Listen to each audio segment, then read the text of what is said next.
If you love tales of the sea, you probably have read many times of the Windward Passage. You traverse its salty expanse when you sail around the southeast end of Cuba, largest island of the West Indies. Should you go straight out from that southeast end of Cuba, as Columbus did on the 6th of December, 1492, and breast the intervening 50 miles of foaming, rushing blue water with its flying fish and screaming seabirds, you will come next to the second largest island of the romantic archipelago, an island wholly in the tropics.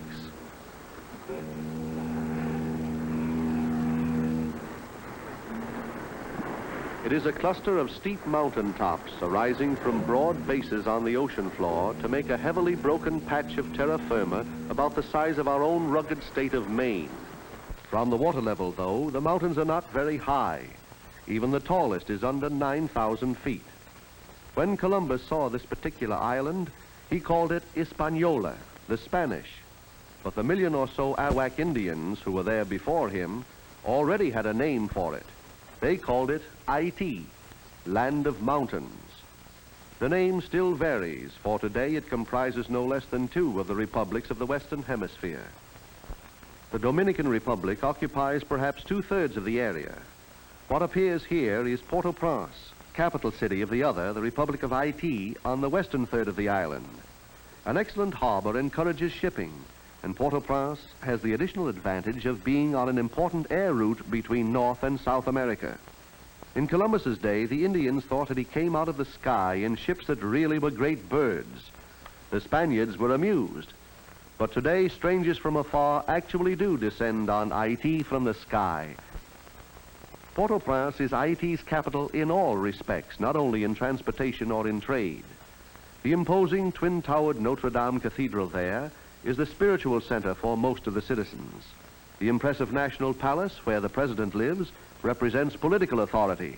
And here, the National School of Medicine is a convenient symbol of higher education in a country where the population is approximately 275 persons to the square mile. That is a density greater than is recorded for any other republic in the Americas. The local marketplace at Port-au-Prince shows a much greater density, but it is merely the gathering spot of small tradesmen who deal principally in perishable foodstuffs for metropolitan consumption. One finds here, in rich volubility, that a special variation of French which is called Creole.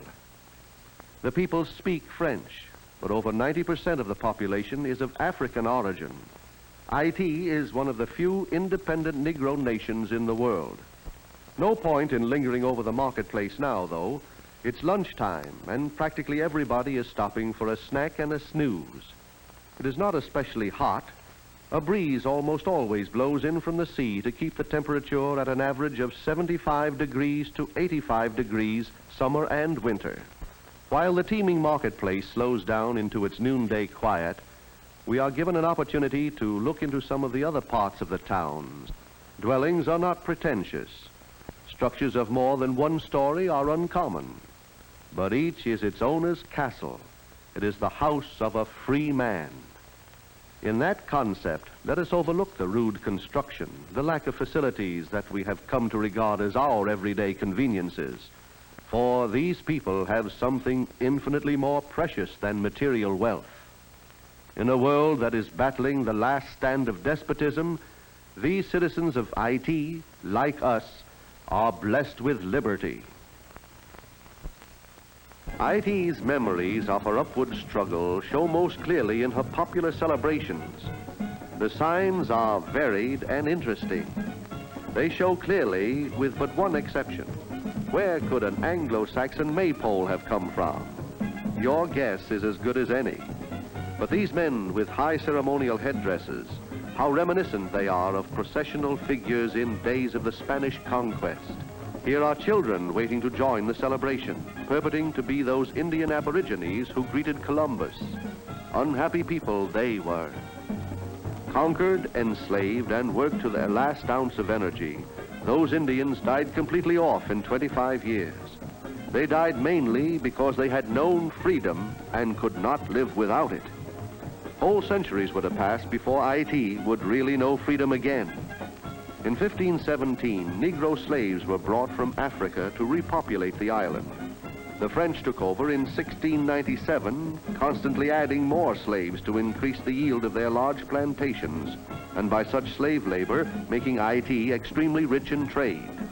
These grotesque figures are memories of that century of the plantations. Through the tangle of these survivals comes, too, the powerful racial origin in Africa, the chief factor in the mysterious, smoldering, shuddery voodoo of Haiti.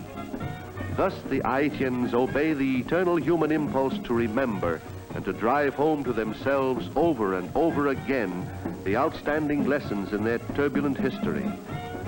Modern things such as automobiles and jazzy saxophones, joining in further to confuse the bewildered tourists. Haiti was the second nation of the New World to establish an independent government. January 1, 1804, when this was done, marked not only a birth of independence, but an emancipation from slavery. The greater part of the Republic is situated on two large peninsulas, and that gives a relatively small country an extraordinarily long coastline. It has no less than 14 seaports. Among these is the city second in importance, Cap Haitien. Columbus built a fortress here. But tourists come to Cap Haitien less for Columbus than to visit the nearby village of Millau and the mountain that towers above it. For Cap Haitien was the seat of government in the tumultuous days of King Henri Christophe, and his palace, which he called Sans-Souci, at the village of Millau, was where he entertained his courtiers. Christophe was one of the black leaders who arose with Toussaint Louverture, freeing their fellow slaves and driving out the French who had ruled them for more than a century. On the trail above the ruins of Sans-Souci, the tourists make their 2½ to 3 hours climb to the 2,600-foot level, where a far more magnificent pile attests the glory that was Christophe's. He was a monarch then, self-crowned king of Haiti. There is the place, the century-old citadel La Ferrière. Christophe built it as a last stronghold should he ever need one. Actually, when he died in 1820, it was by his own hand, stone walls and high inaccessibility of no avail. He feared his enemies, and with reason. Back of each of the 365 windows in his citadel was a cannon aimed at intruders who never came. Yet, if Christophe had vast faults, he had grander virtues. As an administrator, he did much to raise his people. He established schools, built roads, encouraged agriculture. The citadel failed his purpose, no doubt, but it serves another that he did not anticipate. It is a solemn reminder to tourists who clamber thoughtlessly over the moss-covered ramparts that all North America owes a lasting debt to Haiti. It stands for the great change at the opening of the 19th century in Europe's attitude toward the New World, the end of her fond dreams of American conquest. The train of disasters that Christophe and his fellows caused the French persuaded Napoleon that the price of Western Empire was too great. He suddenly decided to sell out, the United States making the Louisiana Purchase from him for $15 million. So perhaps to those who use more than their eyes in looking at Haiti, there is neither stick nor stone nor living thing in all the Republic which does not somehow symbolize the spirit of our own liberty. Our proud history might be far less than it is if Christophe and his fellows had never lived or had prized their freedom less.